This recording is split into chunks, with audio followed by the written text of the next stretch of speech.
Hi, Mima Sir. Familiar po ba kayo sa SSS Unemployment Benefit na pwede ninyong makuha sa SSS? So, kung hindi po kayo familiar, stay po kayo sa video ko. Ipapaliwanag ko po yung qualification sa pag-file ng SSS Unemployment Benefit. Okay, first qualification, yung age limit sa pagkatanggal sa trabaho. So, dapat hindi lalampas sa 60 years old yung age niyo po. Exception to the rule, yung mine workers na maximum 50 years old and yung race horse jockey maximum of 55 years old. Pangalawa, dapat po meron po kayong SSS contributions, at least 36 months na hulog. And sa loob And meron dapat na 12 months sa loob ng 18 months bago kayo mag-separate sa trabaho. Pangatlo, walang claim na na-receive for the last 3 years. So, dapat hindi po kayo nakatanggap ng unemployment benefit sa loob ng 3 taon. And then, pang-apat, involuntary separation reason. So, ito yung mga reasons kung bakit kayo nawala ng trabaho. And these reasons are authorized causes sa ilalim ng labor code. First, yung labor saving devices. Yun yung reason kung bakit nawalan kayo ng trabaho. Pangalawa, yung redundancy. Pangatlo, yung retrenchment and downsizing. Pang-apat, yung closure of business or closure ng company. Panglima, yung illness or disease or sakit na bawal na kayo magpatuloy sa trabaho.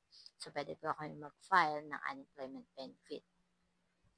Employee-initiated resignation with valid grounds. So, nag-resign naman kayo. Kayo yung nag-initiate. So, meron din po. So, ano-ano yun?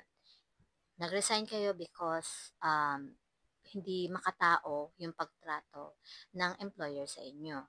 Insulto ng employer, krimen ng employer sa empleyado o sa pamilya, at iba pang kahalintulad na dahilan. May due process po dito, so dapat meron po kayong ebidensya.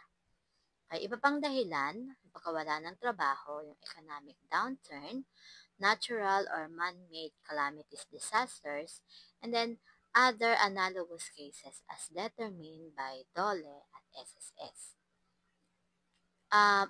Syempre, meron din tayong disqualified or hindi qualified bakit kayo natanggal sa trabaho. For example, yung serious misconduct, willful disobedience, gross neglect of duties, fraud of or breach of trust, paglabag sa batas.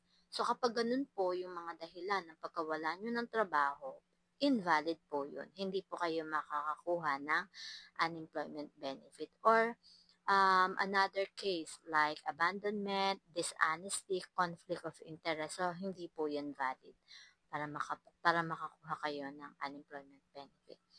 And take note, dapat nasunod ng employer ang due process ayon sa DOLE, DO number 147-15. Para naman po sa OFW, si DOLE at si POEA ang magdedetermine kung valid ang dahilan ng separation. Hindi considered involuntary separated ang OFW na may signed contract pero hindi po nakaalis ng bansa or hindi po na-deploy sa ibang bansa.